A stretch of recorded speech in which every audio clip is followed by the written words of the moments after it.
Hello, everyone, and welcome back to our webinar series, the California Ocean Science Trust 2026 Sea Change Scholars webinar series called Navigating Your Future, Careers at the Ocean and Coastal Science Policy Nexus. You're already probably familiar with my face. I've been moderated the last couple times, but want to reintroduce myself. My name is Heidi Waite. I'm a science officer here at OST. Our mission really is to strengthen the connection between science research and sound ocean management. And part of meeting that mission is making investments to support graduate education and ultimately the science capacity in California. So this webinar series fits within that to give graduate students just a window into real-world ocean and coast-related careers uh, at that science policy interface in California. And if you haven't already seen, we have developed some companion journals for the series to help you reflect on your overall career interest, as well as how to take notes and how to reflect on what you've learned through these webinars. And those journals, along with the recordings from the previous panels, as well as a 30-minute overview of the California state entities that are at that nexus, can be found on our website for the webinar series, the page that's related to this series. Okay, great. I also just want to mention up front that there will be a 4-question survey that will pop up as you close your Zoom, even if you leave a little early. So if you wouldn't mind, take a moment to fill that out. We'd love to hear from you and to get your feedback. It would really help us improve our series as we go along. We want to hear from you. Okay. Well, moving forward, we're going to continue featuring amazing staff to talk about their careers and the roles that they're playing at this science policy and management landscape. And today we're super excited to have staff from the Delta Stewardship Council. And their overall mission, I'll give a brief overview here, but we'll have some of the folks give a little deeper dive into what they do. The general mission of the council is to was created to advance the state's co-equal goals for the Delta, a more reliable statewide water supply, and a healthy and protected ecosystem, both achieved in a manner that protects and enhances the unique characteristics of the Delta as an evolving place. So we're going to start with some introductions from the panelists as always, and then we're going to dig into some questions that we have, some pre-prepared and also those collected through the registration process. But we really encourage you to submit your questions via the Q&A function at the bottom of your screens in Zoom. So definitely drop in those questions as they come up throughout the whole discussion. We'll try to get to as many as we can. All right. So with that, I'd love to invite our panelists one at a time to turn on their camera and join us. And we're going to start with Rachel. You're up first. I would love to hear a little bit of, introduce yourself briefly with your name, pronouns, and job title, but also give us a little bit more information at the higher level overview of the mission, the role, and sort of what the Delta Stewardship Council is all about. Awesome. Thanks, Heidi, and good afternoon, everyone. My name is Rachel Wigginton. My pronouns are she, her, and I am the Special Assistant for Planning and Science at the Delta Stewardship Council. And as Heidi said, I have been tasked with providing just a little bit more of an overview and so I'm going to share my screen really quickly because I thought it would be useful to start by talking about what the Delta is, since sometimes folks aren't as familiar. So the Delta, which in the Sassoon Marsh, which are the jurisdiction of the Delta Stewardship Council, are part of the San Francisco Bay Delta estuary, which is shown in this map. The Delta and Sassoon Marsh, our jurisdiction, are shown in gray. But what you can think about the San Francisco estuary is a series of bays. So the San Francisco Bay in the south, the San Pablo Bay in the north, and then moving east into Grizzly Bay and Sassoon Marsh that are meeting this inverted river estuary, including the Sacramento River and the San Joaquin River, the two major rivers, but then also several other smaller rivers and their tributaries. So this is a big part of the water system of the state of California. Oh, here we are. Our office is up in Sacramento, and then down here is San Francisco, just to give you a little bit of orientation about where this is located in the state geographically. This is a very modified landscape. So historically, it was a mosaic of aquatic and semi-aquatic habitats, as you can see. They are shown mostly in the blues and greens. Those are the natural habitats of the historic delta. but has been largely modified for agricultural production, which is a really important part of both the heritage and the economic center of the Delta. So I will now stop sharing my screen and just provide a little bit more about what the Stewardship Council specifically um, is working on. So we're the California State Agency, as was described, which is charged with implementing California's long-term plan for the Sacramento-San Joaquin Delta. And the Delta faces lots of significant challenges like fisheries decline, invasive species, seismic risk, sea level rise, really, you name it. So in 2009, the legislature passed, and Governor Schwarzenegger at the time signed the Delta Reform Act. So 2009 feels like a long time ago in some ways, but in the life of an agency, it's not that long ago. So we are still quite new. And this was really a goal to create avenues for addressing the gridlock on how to manage the Delta's resources, particularly its water and ecological resources. And its environmental resources as well. So the long-term vision of the Delta is to achieve these co-equal goals of water supply reliability and ecosystem health, all in a way that protects the Delta as a place. And this is enforced through the Delta Plan, which was adopted in 2013. And this is our legally enforceable plan. It includes recommendations, regulations, and performance measures to guide the council's approach to achieving those co-equal goals. And we have two units, our planning unit and our science unit, which are represented by my colleagues who are here today. Amazing. Thank you for that overview and for the visuals. I think that's really helpful for folks that are not as familiar with the area. Awesome. Well, I would love to ask Hollis to join us and give us a brief introduction of your name, pronouns, and current title. All right, awesome, Rachel, amazing job. So my name is Hollis Jones. My pronouns are she, her, and I'm a senior environmental scientist in the collaborative science and peer review unit in the science division. Um, and so, and in that role, I'm the lead for the Delta Science Plan. I've been here about a year. Amazing. Thank you. And Annika, if you want to round us out before we dig a little bit more into what those titles mean. Yeah, hey everyone, my name is Annika Ragsdale. I use she, they pronouns, and I'm in our climate change and environmental justice unit at the council. So it's a new unit, it's about a year and a half old, and we're located in the planning division of the council. So yeah, excited to be here. Great. Well, maybe I'll start backwards this time, Annika. And would you mind telling us a little bit more about your what that current position is, and how long you've been in there, and how you got to that role? Kind of a quick history, if you will, as best as you can. Yeah, totally. Okay, so I'm a senior environmental scientist, and yeah, how I got here, like how did I get here? So I studied environmental science with a focus on climate change in my undergrad, and I worked in consulting mainly on like sustainability and climate issues for a long time, and I worked mainly with public sector clients. And I really appreciated that work and found myself more and more wanting to just like be a part of the public sector and be the client kind of guiding this work. And so that is how I kind of like was drawn towards the Delta Stewardship Council and a lot of the great work that this agency does. And when this new unit appeared, the Climate Change and Environmental Justice Unit, I was like, this is just like so perfect and exactly what I want to be working on. And so I was very lucky to be able to apply and join the team. There's only two of us, me and my manager. So yeah, we're still relatively new and growing. But yeah, there's just a little bit more background. I'm happy to fill in more details too. Absolutely. Well, let's get everyone's sort of path to their role, and then we can dig in also a little bit more into some of your that background. I'm curious about the private consulting world as well. So maybe I will jump to Rachel. How did you get to your position? And maybe because your position's kind of unique, give us a little bit sense of what that is as well.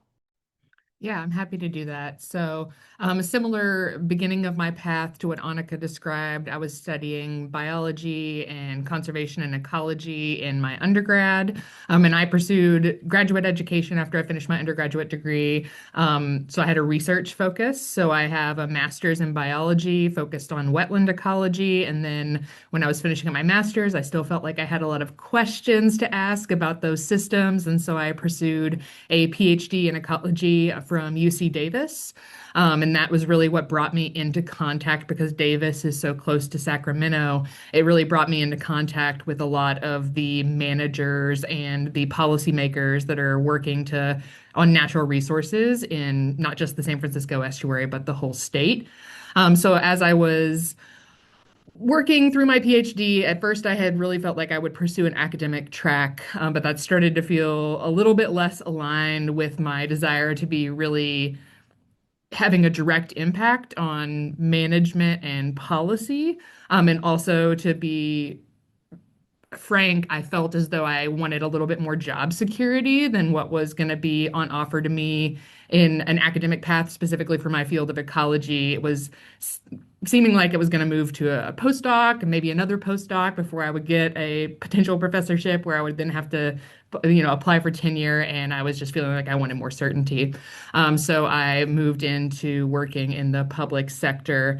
And I've been at my role at the Stewardship Council since February, so I'm quite new. And as Heidi mentioned, this is a role in our executive team, and it is a appointment through the governor's office. This is the first appointed role I've had. I was a civil servant as an environmental scientist and a senior environmental scientist previously. And so I think that my appointment, because it is quite low level, I operate much like a general staffer. I'm working with our staff all the time.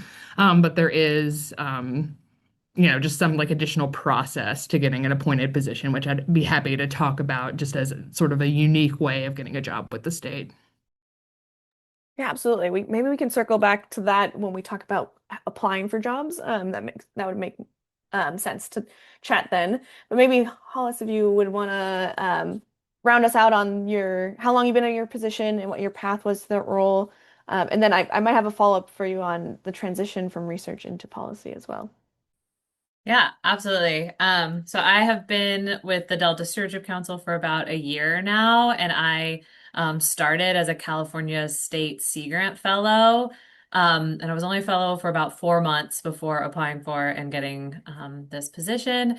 And I was thinking about this, and just like my career has kind of been defined by being in academia and then like leaving via Sea Grant Fellowship. And so I have my master's from Louisiana State University, where I studied oysters and their response to Mississippi River diversions, very genetics heavy. And then I got the Knaus Fellowship and I moved to DC, and I actually was placed with the National Sea Grant Office there. Incredible fellowship.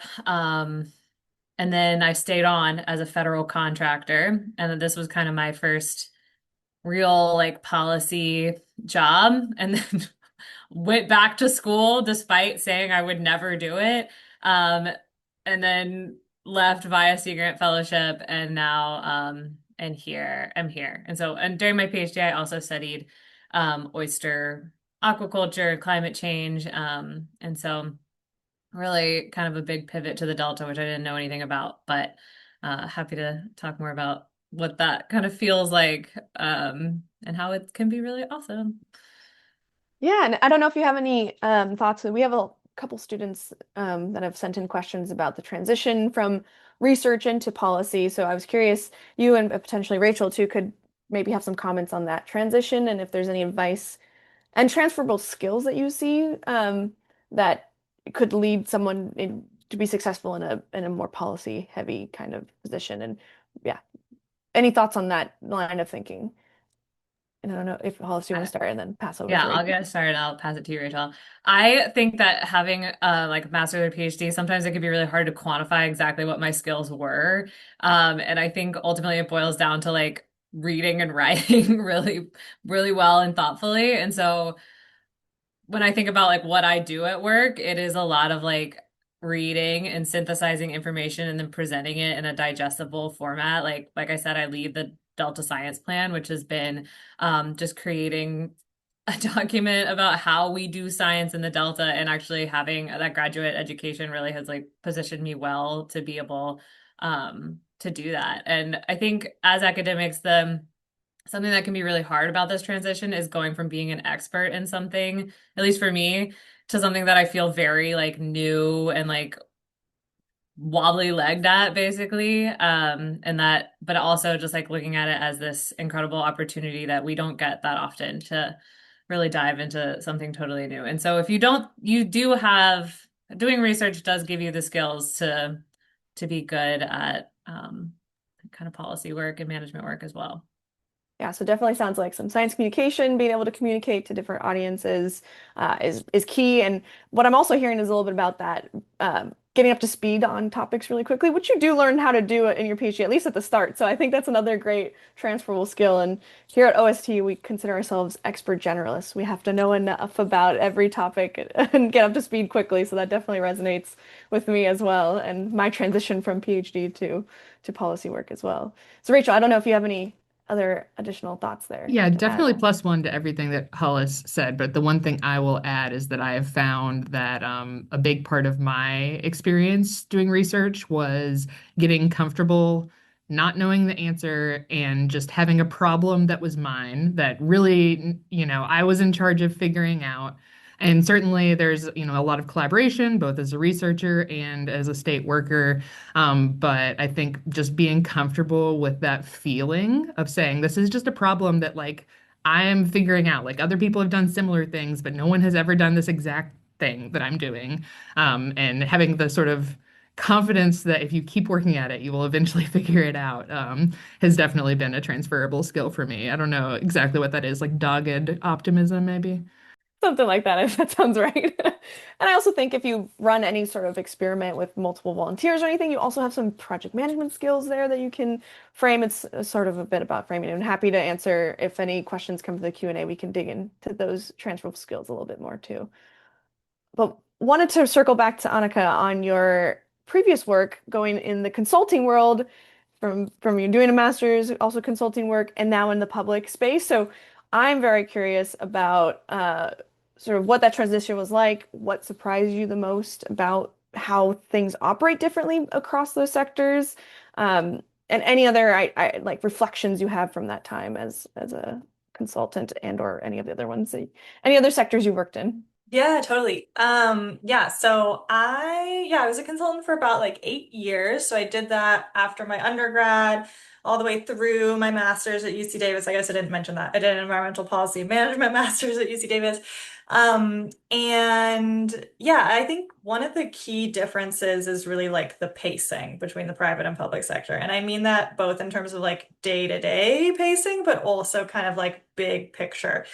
Like my schedule as a consultant was like very hectic, I'm like juggling like 12 different projects at a time. And sometimes, we're just on a project for like, it could be as short as a few months. It could be like a year or a couple years. So you're kind of looking out just to like the end of a project. And on the other hand, like on the public sector side, you're thinking a little like longer term. Some of the things that we're working on, it's like we're thinking like 2, 3, 4, 5, 7 years down the road. Like, what is this?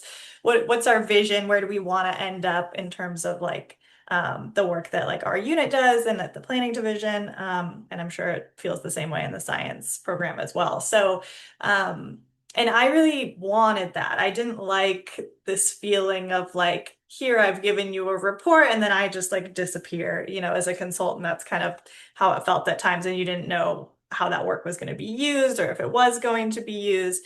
And I wanted to be more like at the helm, kind of guiding like the work that, we do here at our agency.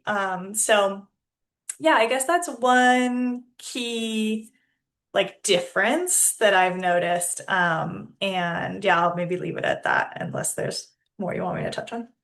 Yeah, no, I definitely think that that's something that drew me to more policy world also of being able to see the impact of your work. Because I think that might be something both academia and maybe it sounds like consulting world is that wanting to be a little bit closer, taking the next step in the policy space and agencies, you get to see that potentially a little bit more.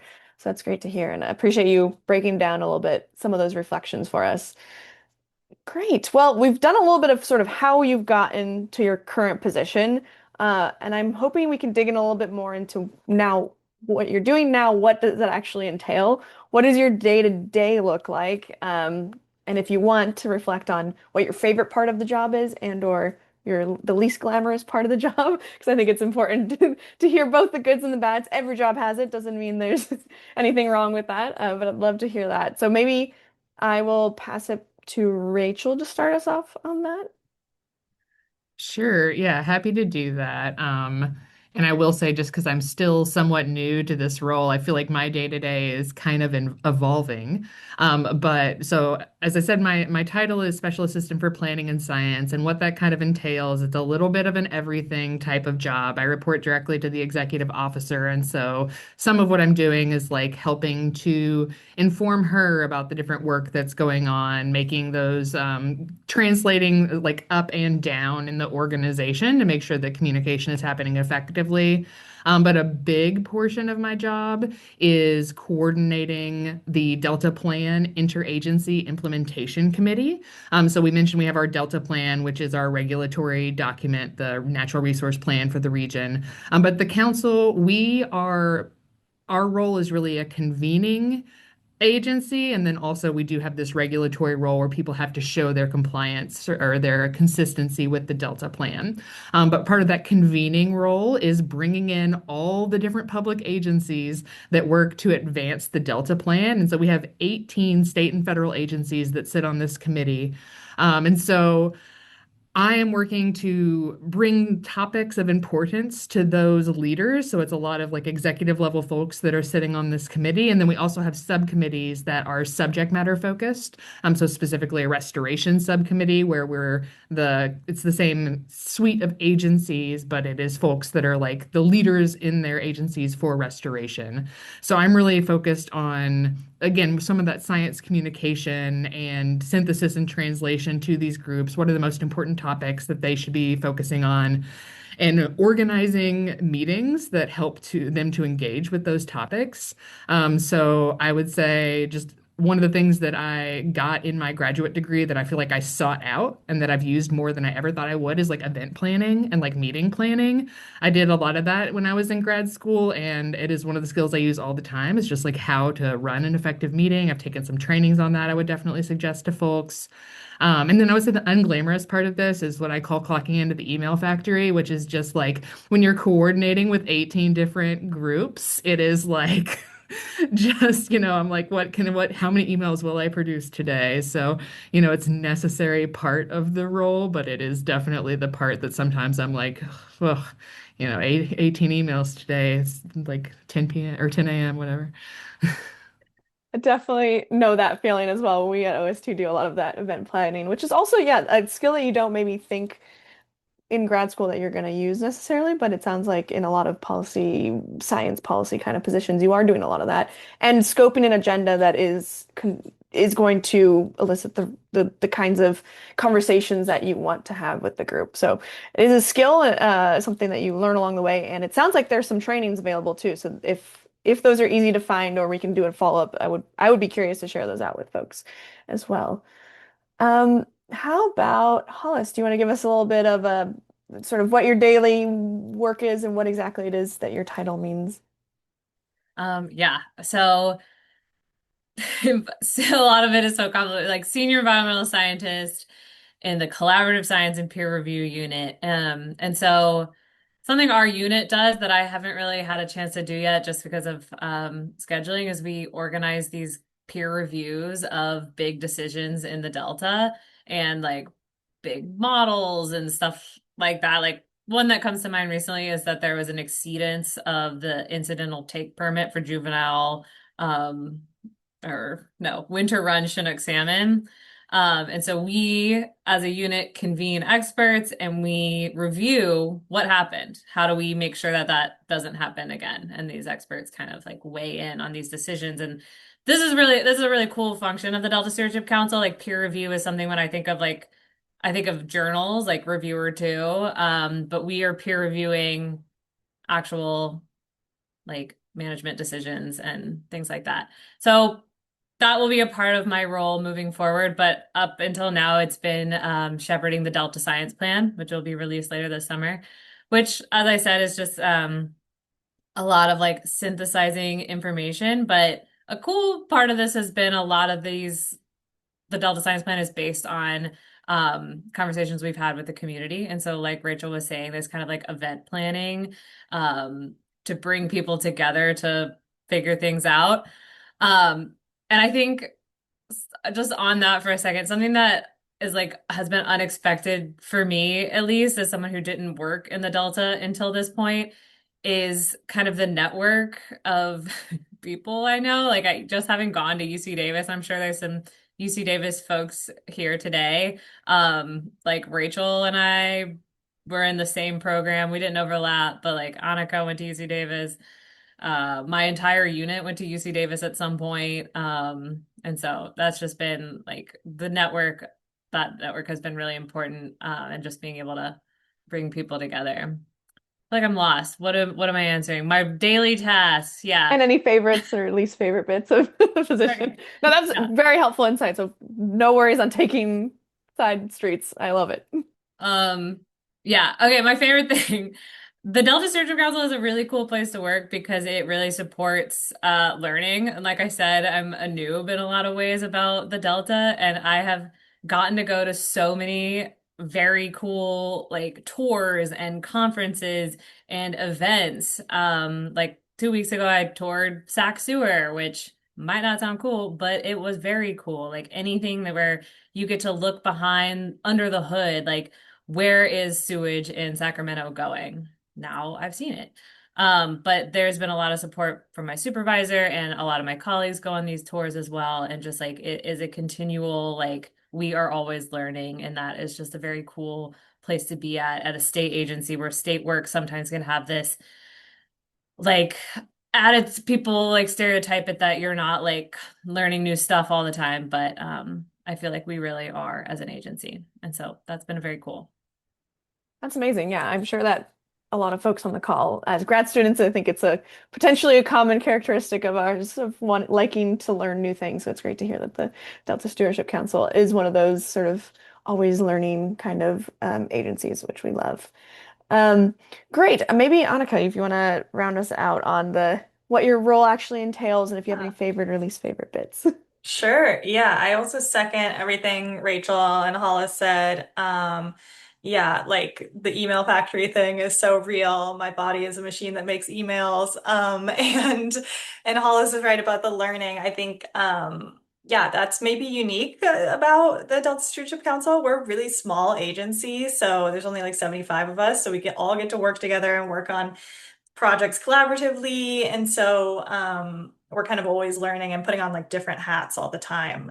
So in addition to doing like the tours and trainings, we get to like try new things constantly, which is really cool. And yeah, in terms of regular tasks, I feel like every day is very different for me, but to just kind of give the big picture within the climate change and environmental justice unit, like two of the main things we're working on are implementing our regional adaptation plan through our Delta Adapts initiative. And I can like put some links in the chat if people want to check these out. And then we also have a tribal and environmental justice issue paper, which identifies the range of environmental justice issues that affect residents of the Delta, as well as like general recommendations for how to like engage with environmental justice communities and how to address like some of the like representational issues that come along with environmental justice as well, in terms of like environmental decision making and making sure there's like adequate representation for different populations across the Delta. So we kind of have these two big plans that are like our guiding stars. And so a lot of what I'm doing day to day is just like moving towards implementation for both those plans. So one thing that I'm working on now is we're starting what we're calling the Delta Climate Adaptation Team, which is basically like a Delta Climate Collaborative, made up of like public agencies, nonprofits, tribal partners, academic institutions. Anyone who's working on climate adaptation in the Delta is basically invited to come join us. And this group is going to be organized around like collaboration on adaptation plans and projects, and like again, kind of helping to implement that plan that we've developed. So that looks like a lot of coordination, a lot of event planning, like Rachel said, and yeah, a lot of just sort of like trying to convene folks, which is again a big role of our agency. So yeah, so every day is different, but those are some of the main things going on now. Amazing. That's a lot of work, but also exciting to be able to work with so many different partners and folks across the Delta area that are doing amazing work. So that could be a hard thing to do to coordinate among so many folks. So good on you and congrats on that. Um, I did want to mention for the folks listening, if you haven't attended every other webinar, we had a discussion with a previous group about different titles and what they mean for environmental scientists. And that can look different at different agencies, but we'll drop in the chat also that timestamp for when that was discussed. There's also a time where we chatted a lot about how to apply for state positions. So stay tuned. We're going to add that to the website on timestamps to help you navigate some of those webinars on certain topics. We just wanted to mention that here, and I'll drop it in the chat too, the link to the YouTube that has some discussion around that. At least for that was with the Department of Fish and Wildlife, California Department of Fish and Wildlife. That kind of leads me into thinking a little bit about job search now that I've brought that up.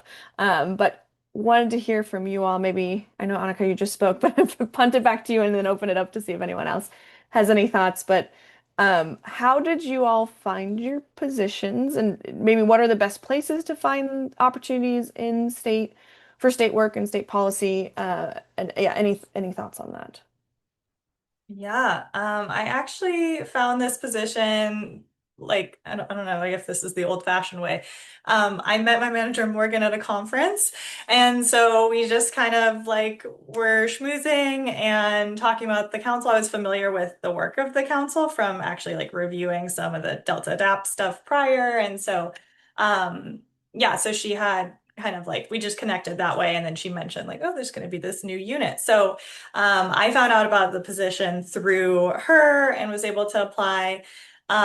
And also it was sent out through like my UC Davis like grad program as well. They do like a really good job of compiling all these like relevant open positions and sharing them. So it was a little bit of both. So yeah, in terms of like where to find positions, I think like through your grad programs is excellent. And then it's also like networking and connecting with people. I mean, it's for me, I think that's like how I've stumbled upon every job I've had is just like knowing someone who knows about a position and kind of like being able to connect with the right people to find the right fit, basically. So yeah. Yeah, you can never underestimate the value of old school networking at these conferences. So if you have the chance, folks, definitely attend some conferences. But I guess maybe a follow-up for you or for the group on what kind of conferences state agencies like yourselves go to get a sense of what those are for folks to maybe keep a lookout for. Yeah, well, the one that I referenced was the California Adaptation Forum. Our agency did just attend the National Adaptation Forum recently. So we get to go to a lot of cool conferences like that. We also, maybe Hollis will talk more about this, but we also like put on our own conference, the Bay Delta Science Conference, which is coming up in, I think, September. So if you're interested in going, check that out. So yeah, we do get to go to a lot of cool conference opportunities. Those are the ones that are coming to Mhm. mind for me. And we'll also be at the California Resilience Summit in October. Right. Yes. Yeah, which I also recommend people check out. Yeah, I might be there as well. I get to Cool. see you. Yeah, maybe pass it to Hollis briefly on that to see if you have any thoughts on or thoughts on any of that job search, but also maybe comment on the conference that you put together before I pass it over to Rachel to ask a question as well. Yes, and I will say I did not put this together, but our people in science did, and it's coming up September 28th to 30th. Abstracts close tomorrow, but I have heard that if you are a student and you would really like to share a poster, or we have like a whole art session, so you can just like you don't have to be also presenting a poster or anything. Like we want to encourage engagement, and so just reach out if you're like, I can't get it together by tomorrow. Um, and that should be really awesome. It's going to be in downtown Sacramento. But I just feel like there's so many events, and wasn't really aware of them. But like the CNRA, which is the California Natural Resource Agency, puts on a lot of events that I think are free. Like most of them are free for you to go to.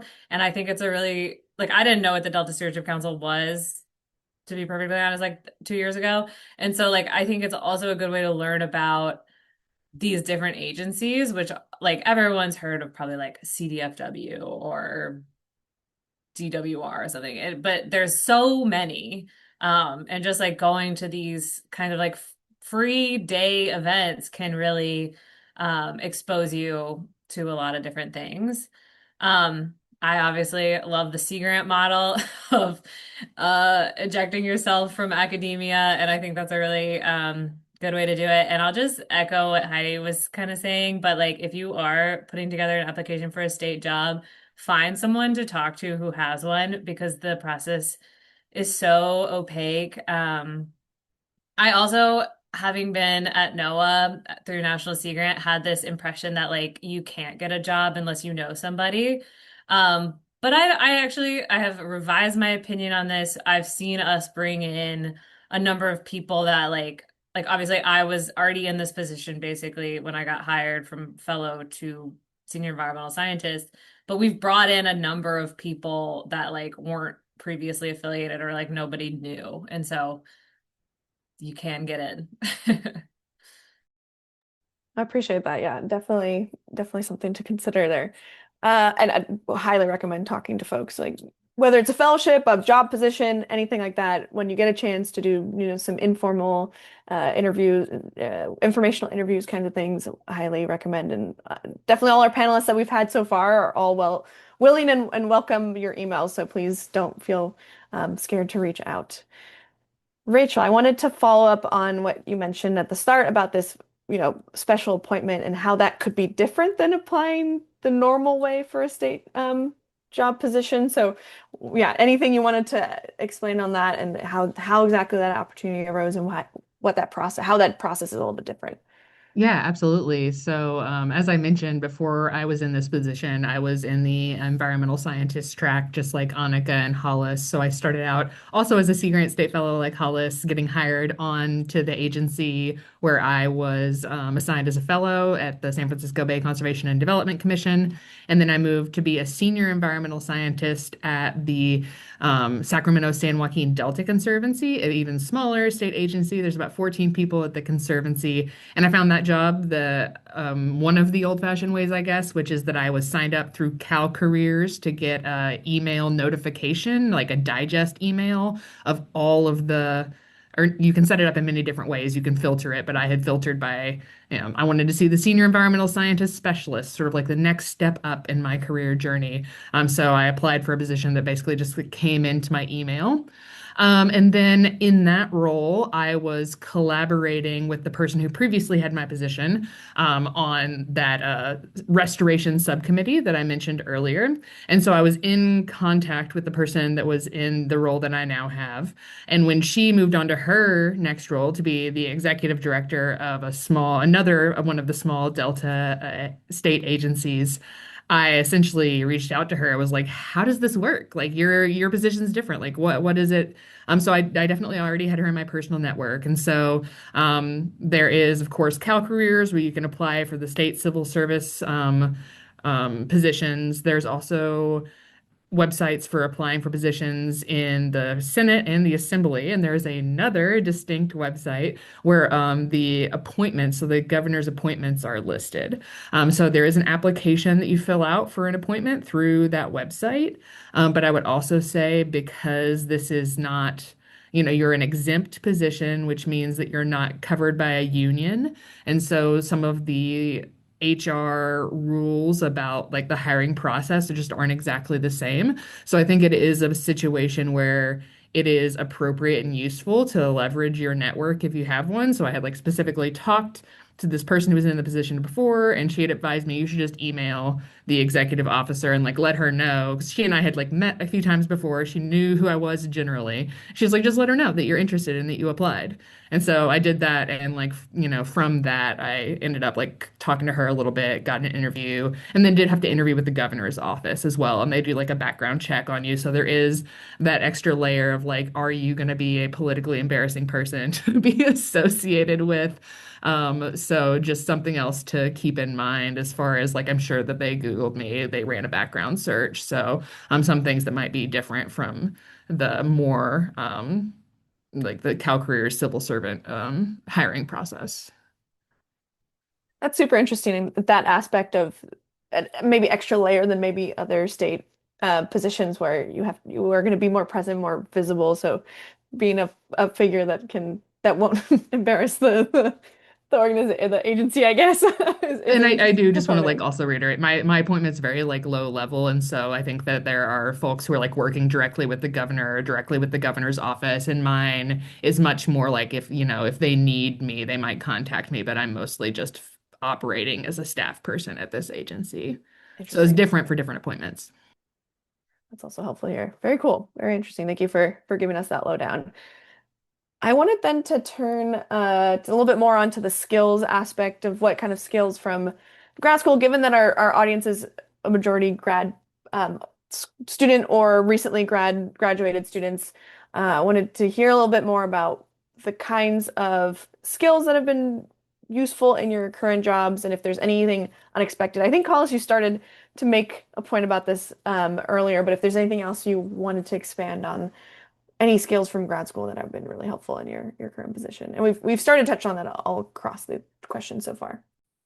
Yeah, I'll just, when I made this transition, like I spent a lot of years running PCRs and doing respirometry experiments, and arguably I'll never do that again if I'm lucky. But I think the skill that I continue to use that I think you just really strengthen as a graduate student that just can't be underrated is being able to write well. Like it's something that you can use in so many different positions and it's just what I do all day long and I love it. Like it was my favorite part of being a grad student as well. But and then that network just like wherever you are like you know those people are going to continue to be in your circle. And so just like whenever I reach out to someone I try to be like, how could I tell them that I know who they are. Like, I'm like, oh, well, we both went to Davis, or like just like finding things you can connect on with people. And so I feel like those are the skills that will just like continue to serve you. And so just you write a lot as a grad student, proposals, abstracts, like I'm still doing a lot of those things, right? Like, and a lot of us still publish in like peer-reviewed journals as well. And so, um, yeah. Yeah, absolutely. I think all those are key important work, especially or skills, especially going into the a position that still has a large focus on the science as well. So maybe I'll pause here to see if any Rachel or Annika, you have anything to add on that. But I am curious to maybe talk a little bit more on how science is used in your positions. But I'll pause here to see if there's any other responses on skills or that you learn in grad school that are helpful for your work now that you haven't already mentioned before. I was just gonna second writing and communication skills. It's like, yeah, I get this question sometimes from students, like thinking more about like technical aspects, like just should I know how to use this type of software or whatever. That helps, but I mean, just the core being able to write and communicate well is the most important, I think. Absolutely. So definitely get your shots at writing papers. See if you can write for different audiences. I know in grad school I took up some side hustles and wrote for a science radio show. So definitely look for those kinds of opportunities as they as they come up, or even just on your own, write some op-eds. These kind of things I think are always good ways to practice communicating science to different audiences. That's my tidbit as moderator, but I'll let the panelists speak more. Um, Great. So I had a question that I could punt to Rachel first and then open it up to the group too. And maybe we have time for two or three more questions here. And if there's any questions from the audience, please send those in if you have any. But I am curious a little bit about this, how science interacts here with the policy decision-making process in general. And if you had any thoughts on, or if you could walk us through a little bit of how science and scientific findings become policy or management actions in your work. And if there's anything that you would say that now being on the other side, from when you previously were maybe a scientist, if there's anything misunderstood about that process, because it sometimes can feel opaque for someone in the academic space, and they're like, "Yeah, I published my paper; it should do something, right?" But doesn't always do that. So, any thoughts on that or reflections on science in the policymaking process? Yeah, I'm happy to speak to that. And I think the Stewardship Council is a really good example to like walk through how some of that happens. So as I mentioned, when the Stewardship Council was formed, the goal really was to help with like the gridlock that had been established around managing the natural resources that are part of the Delta. And a lot of that came from what has been termed combat science. So, different funders, like for different reasons, funding different studies, and nobody really agreeing on, what the correct way to approach a scientific question was that was going to inform a management decision.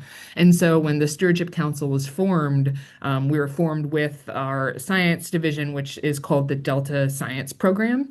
And so, really, one of the goals there is to like have this group of scientists that are reviewing and synthesizing the scientific literature and the work that's going on in order to help bring like the that knowledge to informed public decision making about like what our policies are. We have our peer review, which Hollis mentioned, but I think another thing that's really important that our science division does is that we fund scientific research. So we have our science plan, which Hollis leads, but we also have our science action agenda, which really lays out like what are the management questions that exist in the system and what are the scientific studies that need to happen so that we can actually address those management questions. And then we try to funnel funding into those scientific studies. So through graduate research fellowships, which I was a Sea Grant State Fellow, but I was also a Delta Science predoctoral fellow. So some of my predoctoral work was like particularly focused on like how to advance some of these management questions in the Delta. So I think that is, we're really science forward in the Stewardship Council and thinking about like how we can connect the science to the policy changes that we're making in the Delta Plan and in other work that we're doing. One other thing I would highlight is the Delta Independent Science Board, which was also created by the Delta Reform Act. We provide staff support to that board, but it is a group of independent preeminent scientists from across the country who are looking at different things that are going on in Delta. They've done a monitoring review. They review the environmental impact reports for some of the major infrastructure projects that are being considered in the region. So we take their input very seriously in the decisions that we're making. So that's just some of the ways for our specific agency, how science informs um, our work. But I guess one other thing, the other part of your question that I think is interesting is like, what didn't I know about that when I was a researcher? And I think that the thing that I didn't know is like how many steps there were between like my research project, even one that was like specifically funded to inform management and the actual changes in the policy. So I'll be brief, but as an example, we recently, a couple of years ago, did an amendment to the Delta Plan to our ecosystem chapter that was relevant to restoration work, which is something that I had really worked on in my um, research. And I think that like understanding that like a research project that I did in 2018 might still be like relevant to some work that folks are doing and like tying it back to that pace question or statement that Annika made earlier that like these policy changes take years and years to actually like get through the rulemaking process and all these other like particular process points. So I think that, just getting your science out there and like publishing the paper is one thing, but continuing to be engaged in the process, like the public process of policy change, is also really important. That's super interesting to hear. Appreciate you sharing those insights. I don't know if anyone has any thoughts on that before I move on to two motivational kind of questions to end our session here today. Yeah, I have one more thing to add. So my graduate work really focused on how can we make oyster farms more climate resilient. And something that I was really pivotal to my work was like talking to oyster farmers about like what can you actually do? And so I think like this also plays into how you make science more like policy relevant. Like think about the actual policy that you would be informing or like and then maybe talk to someone from that agency. And so, like, we put out, Rachel mentioned the science action agenda, which is like our priorities for science. And so, like, a lot of agencies probably have something similar to this, and like actually understanding what can be changed or what information would be useful can be really help your science move along. And then like a lot of our fellowship, the Delta Science Fellowship, like we pair people with a mentor in the Delta Science community. And so like looking for those opportunities where you can have access to someone to like kind of ask these questions and they can like set you up with other people. Because it can be intimidating to just like cold call or cold email people. That's a great point. Oh, sorry, Annika, go for it Yeah, before. can I add what Hollis just set me up so perfectly to plug our Science for Communities program, which is so we do have this like separate initiative that makes those connections between scientists, academic researchers, like agency scientists, and community members like nonprofits or community-based organizations or tribal groups that have like a research question. And so, yeah, I just wanted to like pitch that as well because, yeah, I agree. I think it's really important to think about like, how is this information actually going to be used? And who is it for? And this is one program, thank you, Hollis, that is really about the like, who is it for? And folk like community-centered science. So, yeah. Yeah, no, those are great points about if you want to make more of an impact with your work, looking at some of the agency's sort of larger goals and what kind of things that they are prioritizing is key and not something I did quite often as a graduate student. So if you want to get out of that little academic bubble and think about how your work can fit into the policymaking process, I feel like that's a great way to start. And then as we tying back to the networking aspect, getting in touch with folks and understanding where and how this research can be used and maybe co-creating some questions could be also useful. All right. Well, I know we're getting closer to the end of time here, but we had some questions come through the registration process and in previous conversations, webinars about just motivation in general, how you keep motivated in this environmental kind of science world.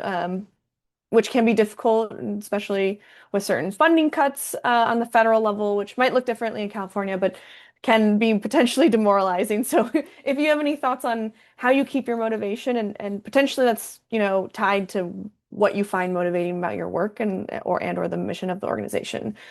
So maybe I can start with Rachel. But yeah, any thoughts on motivation in general in the environmental space?